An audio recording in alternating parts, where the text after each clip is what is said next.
All right, now share screen. Share screen. And Chrome share. And is this the one I want that? Yes. And present. Okay, good. All right, so hi everybody. So this is a bit of an overview of the handout that you already have on Sacred Space, Myth, and Ritual. And I still don't quite get how I can change to the next slide. Okay, I have to go there first. Okay, so first of all, what is it that makes a space sacred? All right, now this is something, again, historically across time, in terms of holy places. Today, it's another issue. It's like, oh, what can you get a good deal on a piece of property to build, a church or a temple, right? But in the past, it's been based on a sense that a certain place has a presence, a feel, a vibe about it, where people experience in some way a sense of something special about this place, something mysterious, that this place could be a portal to the other world, to that other dimension. And so this is a key thing, is people have in the past would naturally be drawn to certain places that they would feel a sense of presence or power or something mysterious here, that they then would start to build an altar there, and it would become known as a holy place from which eventually a temple would be built around it. Okay, so this is a key thing about the origins of a holy place, is the human experiential root behind it. Okay, and so we are drawn to, based on that experience, we then now, through conscious intention, we can create a holy place. And people might do this in the building of an altar in their home, in a certain corner of the bedroom. All right, and through repetitive behavior and regularly going to that altar that you may have set up in the corner of your bedroom, it will start to carry with it a certain vibrational frequency and field that in time, and I've got it in a particular book, or I should have looked it up before this, it's just come back to me, that people will, a certain kind of field will happen in that place that'll be easier for you to connect spiritually.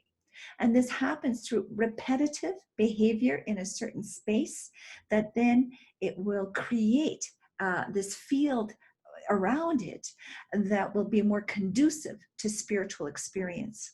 Right? And so this is another way of how one can intentionally create a holy place. So it's a twofold affair, where on the one hand, it's spontaneously there, people feel it and they're drawn to it, and they'll build a temple around it in the past, right? And then also we create that Holy Spirit through repetitive experience, always going to this place for prayer. This is why certain places develop quite a reputation, where people, they go there, they'll experience healings, they'll experience visions, spiritual things happen for them. It becomes this special holy place of experiential dynamics happening over time. All right, it develops a reputation for that because of the consistency of people doing spiritual things at this place.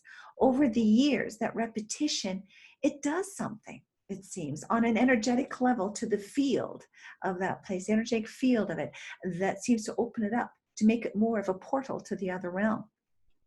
So this is a key thing. And also what we find here in terms of creating sacred space is people have always purposely defined it, and they'll create boundaries around a place. And so you'll even say this, for example, in Islam, if you don't go to the mosque to pray, you would have your prayer rug, and that automatically demarcates a sacred space here where you're going to do your prayers, right? If you go to a Wiccan ritual, we first create a circle that demarcates the sacred space, right? And this is very common, again, in all religious traditions in one way or another.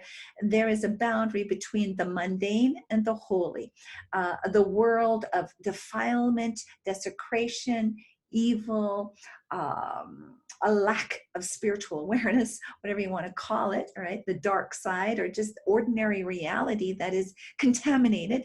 And when you come in into this holy place, there's a boundary there that this place is holy. And usually there's some kind of ritual involved of entering into it, of cleansing in water, doing smudging, in terms of indigenous traditions with tobacco and things like that, or some form of ablution. Okay, even if it's just, the sign of the cross or a prayer or whatever, it marks the boundary that you're now going into a holy place. And therefore, you should behave appropriately, right? So it's a boundary of separation. It involves cleansing to enter in, but it also is a barrier that's also seen as a form of protection. And I think I have that on the next slide here. Yes. Whoops. Oh, there we go. As I see here, they're also then a boundary of protection, that the holy place is also a place of protection from evil, a protection from sin.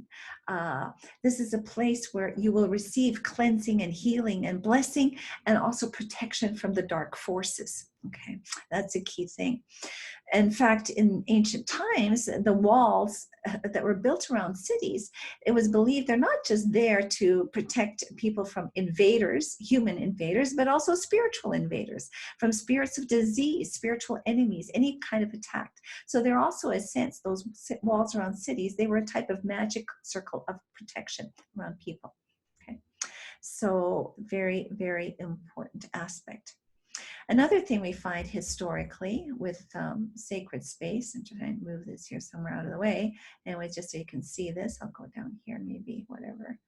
Okay, is holy places usually have been built in the past to represent sort of like a miniature version of the universe, a microcosm, and that they're intimately connected to the larger universe, the macrocosm. There's some kind of a connection. As it is above, so it is below. As it is below, so it is above. So again, as an example, a classic one would be in Mecca, the Kaaba, the house of Allah. Well, it's specifically at that place because it's believed that is directly under the throne of Allah in heaven. Right?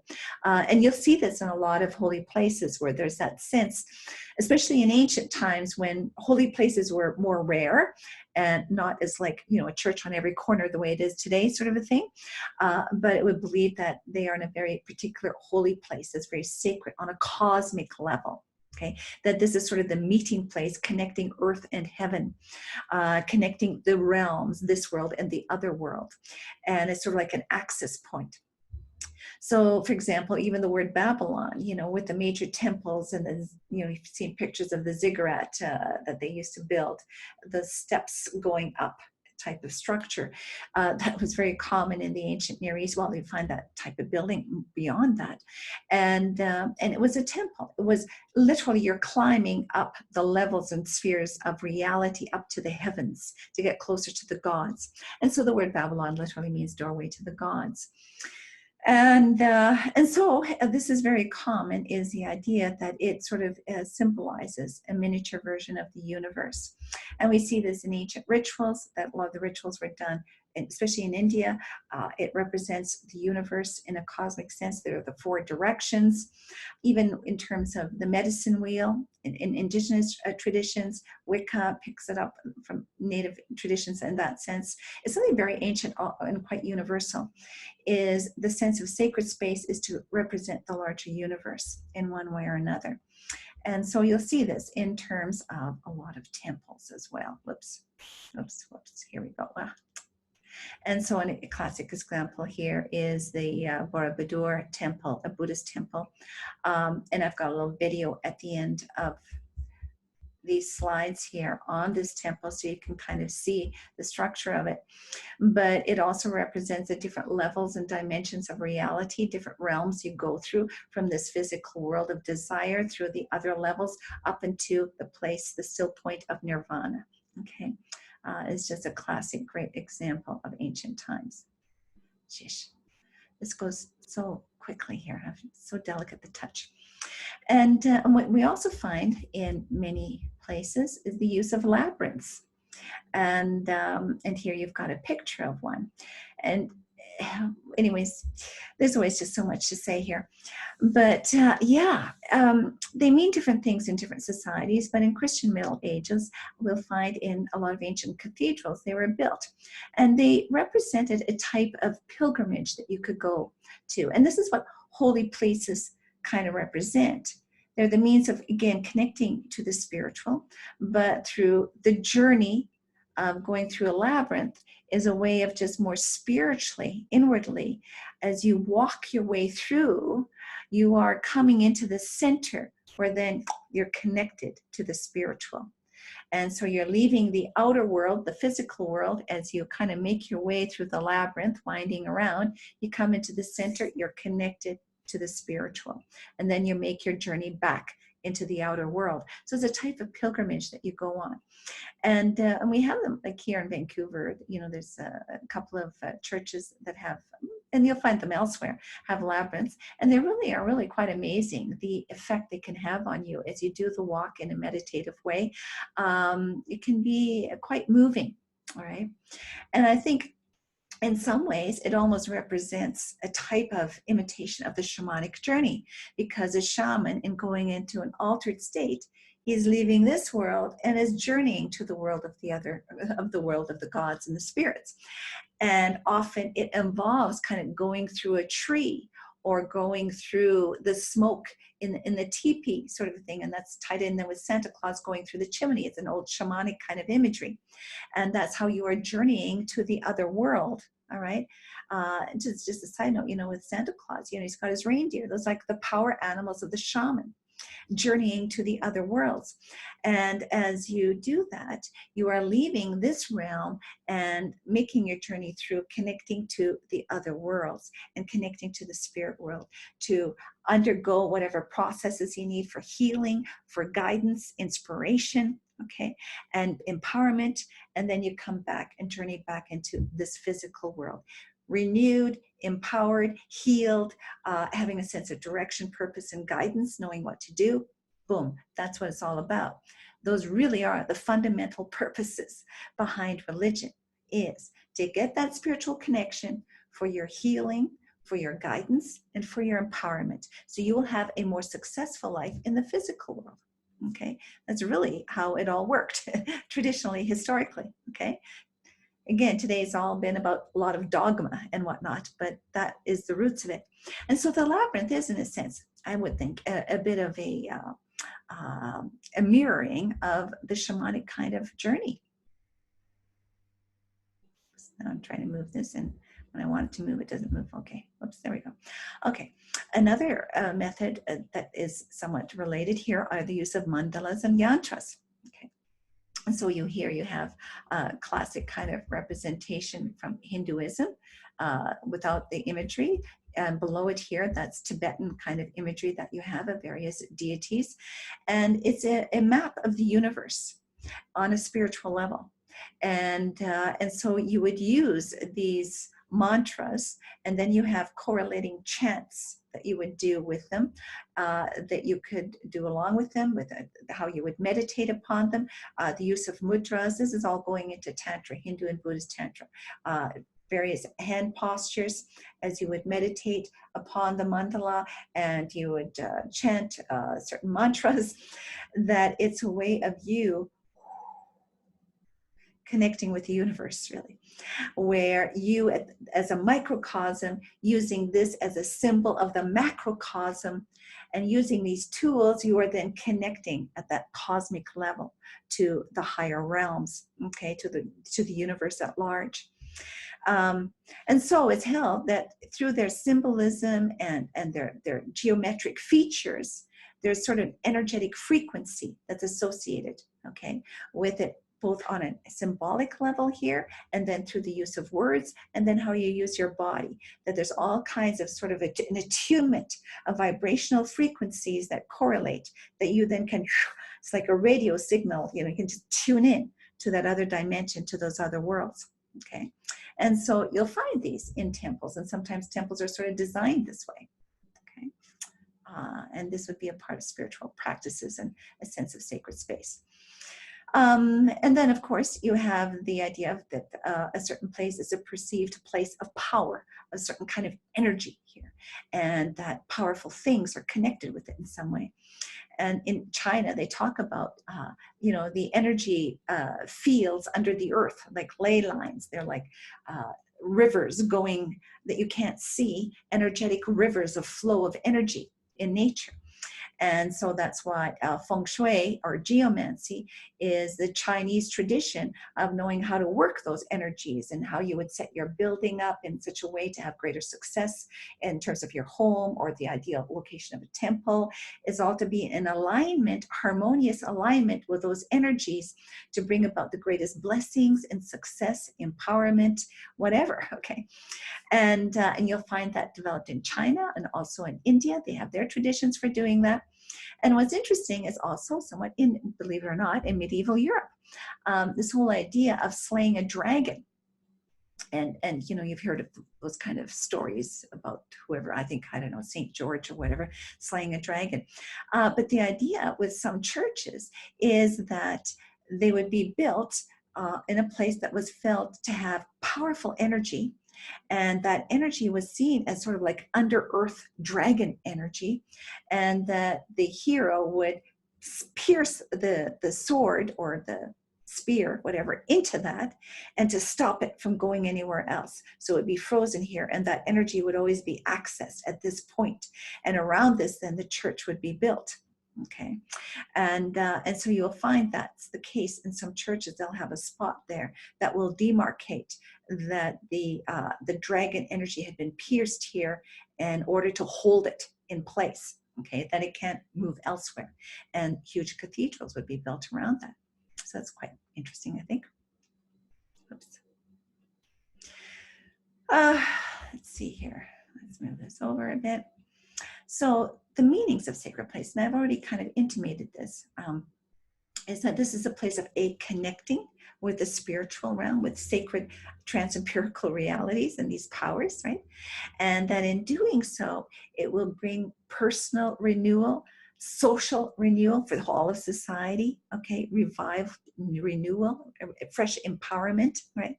A forgiveness, a cleansing, removal of sin and the things about this life that wound us and hold us back and bring damage in some ways to us, right? That we would call sin. It's all like the negative things that can happen in life. It's like getting that cleaned out, cleared out, right? Being renewed from it, being forgiven of it, being released from it, right? And then being renewed and then re-empowered, and then receiving spiritual blessing, spiritual empowerment, healing, right?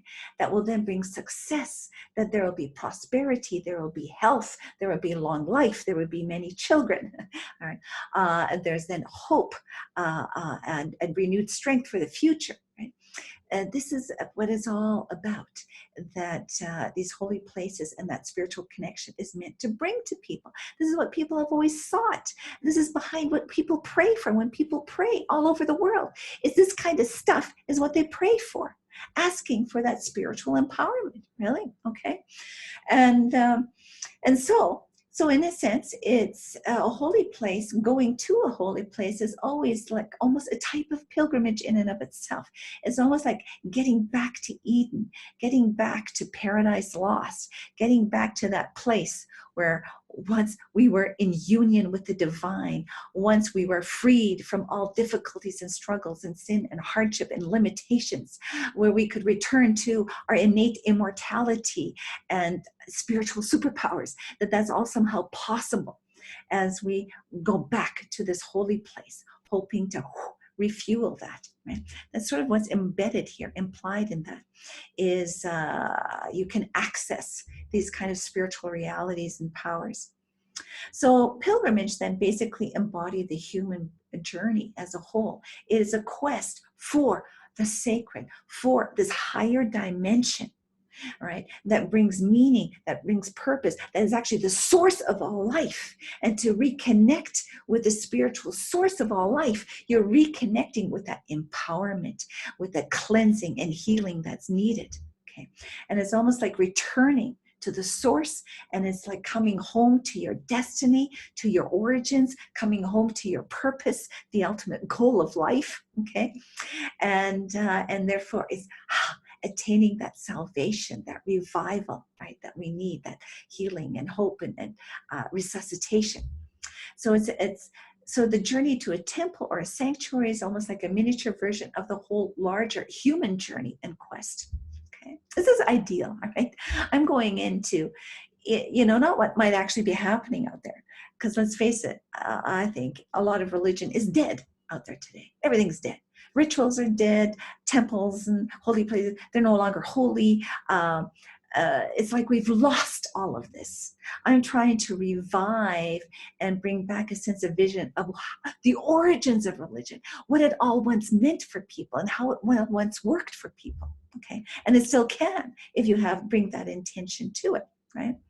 So, but a lot of it is indeed lost. Like a lot of people think, well, this is not happening for me when I go to, some kind of religious building. Okay, that's unfortunate. But this is what's meant to be. So anyways, in a nutshell down here, I say a temple can be a mirror image of this other world, that higher dimension that we humans long for. Okay, but mystics will always hold that the true sanctuary, the temple, is always in the heart. It's always an inward journey, that the Holy of Holies is somewhat inside, and that this outer journey of going to a holy place out there is just a symbol of what takes place inside. Okay, so, but again, doing that outer journey, if you do it consciously with intent, the two come together.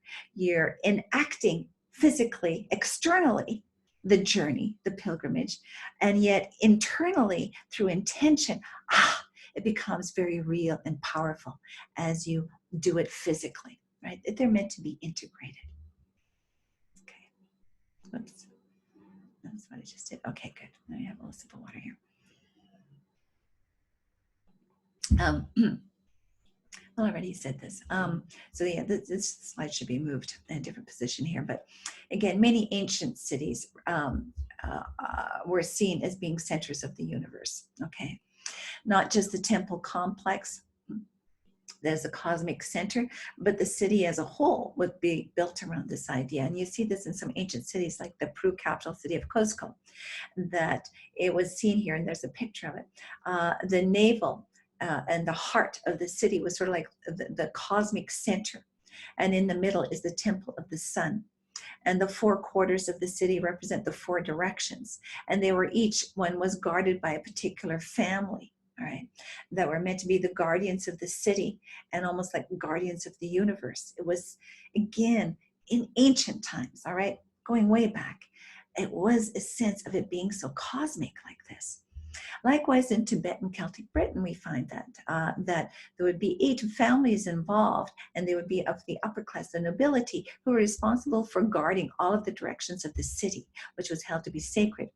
And by 8, it's like you've got the 4 main directions, and then those directions that are in between, from north and west, you've got northwest in between. There'd be 8. Okay, so this is something that was there in the ancient world. Okay, so that's a bit enough here as a bit of an intro on sacred space in the history of religion. Now about myth. And the word myth comes from the Greek word, the Greek word mythoi, which simply means stories. And so myths are a particular type of literary genre.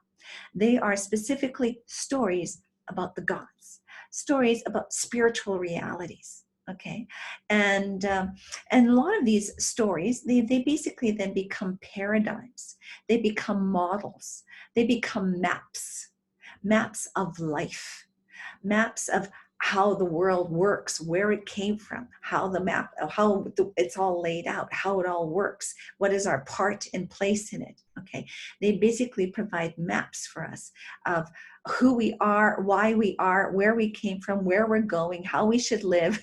Right? They basically are a guidebook of how to live. So today, human history, in terms of the secular world, history often provides a grand narrative of the human journey, defining our roots, ancestry, identity, meaning to events, and whatnot.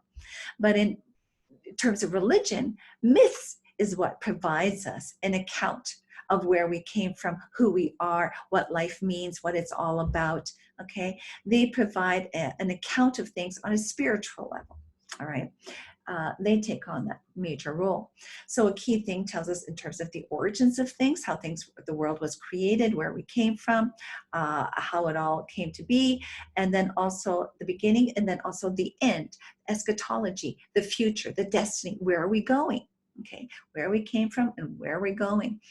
And they are ontological, explaining the why and how of things. All right, defining the fundamental nature of things, the fundamental beingness of things, the nature of humanity, the nature of life, the nature of evil, of death, various things like that. They explain the why and how of things on an ontological level.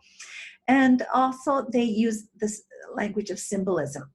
Okay, that's predominant. There's symbolic language because they have to use metaphors, because they're dealing with non-physical realities of a non-physical nature. Then they have to use metaphors to try to depict those realities. Okay. And fundamentally, myths are highly authoritative. They provide the guidebook on life, and they have a lot of authority in religion. Okay. The transhistorical nature. So generally, myths describe events that take place outside of historical time, for the most part. The Bible is a bit of an exception there. But largely they take place and tells us stories about the gods and the beginnings of the world that are of other dimensions, in other places, other levels of reality. Okay, they occur in this other dimension that we would call basically the spiritual or the eternal realm.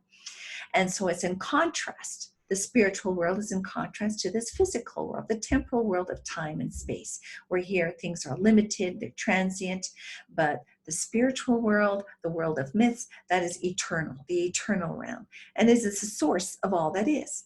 It is from where we came. The spiritual world, the realm of myth, that is the place where the gods abide, and that is the source for this world, the origins of this world, and also provides the map for this world. Okay, and it is seen as that is the real, and this world is just a copy, an imitation of the reality that exists on the spiritual plane. All right, and so the goal of religion is to help us in this physical, profane world connect to that which is the real, which is the spiritual world. All right, that is what's real. This is temporal. This is a shadow. Things here aren't as solid. Things here are more fluid. It's we need to get connected to that other dimension here, and that's the goal of religion, is to bring us there. Now, I'm wondering if these slides, they don't show up all the words by the look of it. I'm just wondering about that. Anyway, you've got the handouts here. I'm just trying to look here. Yeah, ontic reality, which transcends time. Those are the words that you can't see here. That ontic reality which transcends time. And so as we participate in that which is eternal, okay, that's the whole quest of religion, is for people to realize that they are eternal beings, and to participate and know of that. And that then provides the context for our temporary existence here in human form. Okay, is the key idea here, that you realize your higher identity, your true identity, which is actually there located in that higher spiritual realm. Right? And that this physical body here is just temporary. This too shall pass. But that doesn't mean it's the end of the story. That your true higher self, your soul, your spirit is actually of that spiritual realm. And that life continues on. That is the real. Okay? That is the real. So there are 4 primary functions of myth, and this comes from Joseph Campbell, and he's sort of the classic authority here in terms of understanding mythology. Basically, it says that, first of all, there's the mystical function of myth. Myths help us connect with the great mystery of life that's really beyond knowing, beyond language, beyond comprehension. Nothing that we try to come up with here to describe it can really do the job. It's always going to fall short. I always like to say, God is always bigger than any human conception of God, so to speak. Okay, anything we can conceive of. Cosmological function. They provide a map. Okay, a map of the universe, a map of reality. All right, and that map provides, that larger map provides a context for our historical time here on Earth. Okay, so it's a more comprehensive map. Thirdly, sociological. They provide a map of who we are in terms of society, the social scheme of life, who I am as a woman, as a mother, as a teacher, as whatever, how I fit in society, all right, on a collective scale. All right, so going from the mystery to the universe map, to the map of society, and then to the map of you as an individual. The fourth, the psychological. They help us understand our personal, individual story. Okay, they help us address with our shifts in sense of identity as we go through different life cycles, right? Transitions in life. They provide meaning for those transitions, a definition, a sense of empowerment as we go through major changes in our personal journey through life. And this is where you get then the life cycle rituals, of birth and initiation into adulthood, marriage, death. All right, those are the transitions in our personal lives. And so they help us adapt and, understand those. Okay. So that then leads us to ritual. So what was the past slide? Functions of myth, yeah. Okay. So as you always find, in terms of, the study of religion, they always talk about myth and ritual together all the time, okay, in terms of books and writings by academics. And so rituals are the means by which we participate in the myths and those spiritual or sacred realities, okay? That's how we connect with those spiritualities, is through ritual. So rituals direct, and it's through things like worship. When we come into worship, there are rituals involved, rituals of singing and prayer, and various other things will take place. Maybe partaking of, Eucharist, various things involved where people gather together for worship or other kinds of rituals along with that. They help us to interact and participate with spiritual realities. That is their whole purpose, okay? So sometimes we'll reenact those stories, remember those stories, in some ways participate, celebrate, and remember those stories. So through certain holy days and festivals and celebrations, we remember the stories of within that religion that pertain to spiritual realities in some way. Okay, so you'll see that classic example in terms of Judaism. They'll have their Passover rituals that remember the whole story of how God miraculously took them out of the Exodus event. Okay, in Islam, in terms of how Abraham was going to sacrifice Ishmael and was spared of that, so that gets remembered. So there's various rituals that will happen that where they will remember events associated with that religion that are seen to have spiritual meaning, purpose, some kind of spiritual reality behind it. So usually rituals have, patterned kind of forms of behavior and actions. They have a deep sense of meaning, a spiritual purpose, right? And they are the key means of communicating. Through these physical gestures, they symbolize spiritual intentions. So as I even go like this, or like this, right? I am physically, through my physical gestures, they symbolize my intention of, quote, praying, right? Everybody knows, this person is praying or this person is praying. It has a certain kind of physical posture associated with it, okay? And so these gestures symbolize inner intentions of how I'm seeking to connect with the spiritual in one way or another. And then objects of a physical nature will come to symbolize spiritual realities. And as I interact with this object, okay, it then symbolizes how I'm participating in a spiritual story or reality of some kind. Classic example, the Eucharist, taking the bread, taking the wine, physical things that symbolize the body and blood of Christ that I participate in. I eat and drink, therefore I then become one with Christ. Communion, becoming one with. Okay, and so this is basically how rituals work. They are the means through which we then participate in spiritual realities that are largely non-physical. So we use physical objects, physical gestures that symbolize spiritual realities that we're trying to connect with. Okay. Okay, so key types of rituals. Well, you've got your life cycle rituals, right? Pretty standard stuff. You know, at birth, there's usually some kind of a ritual. It could be baptism, the naming of a baby, what have you. Going into puberty, adulthood, some kind of initiation ritual, perhaps, like the bar mitzvah or what have you. There'll be something often there. Then marriage, death, right? These are basic rites of passage, major life changes, and these are the life cycle rituals, and these are prevalent throughout religion. Okay. Then the second type of ritual are crisis rituals. Somebody needs healing, so there'll be a special ritual to bring healing for that person.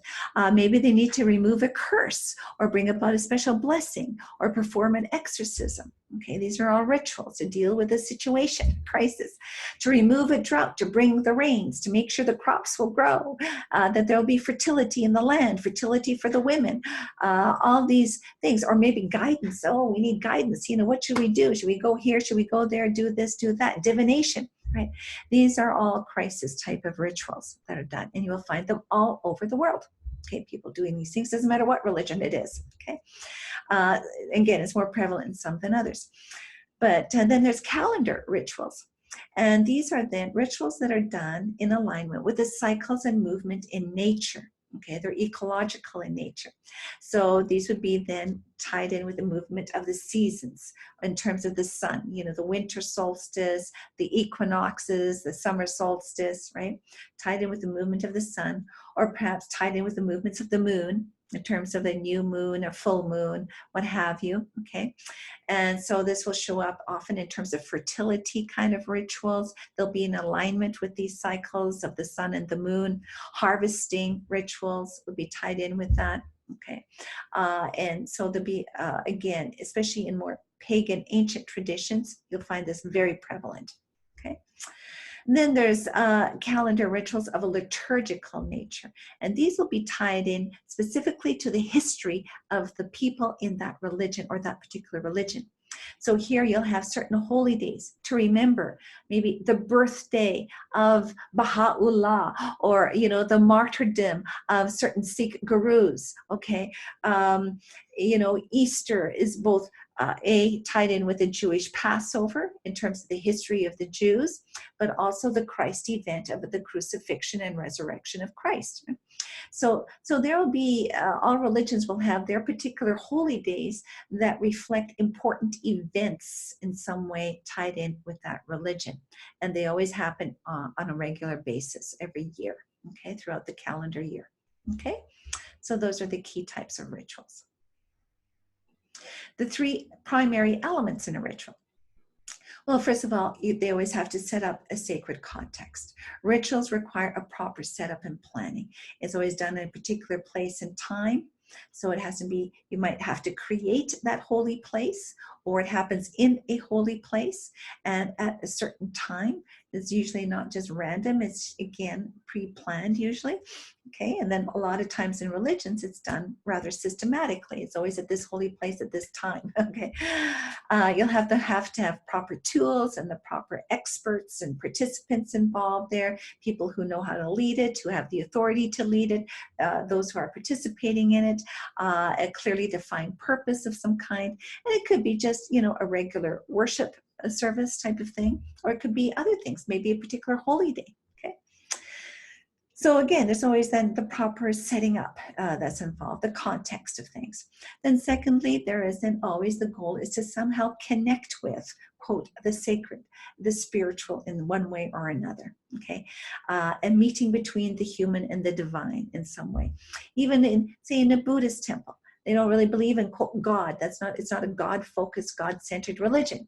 But you'll go there, and what will you be doing? You'll go there and you might be chanting to Amida Buddha, okay, taking refuge in Amida Buddha, doing certain chants, a certain sense of reverence before the Buddha, you know, certain types of meditation that would be done.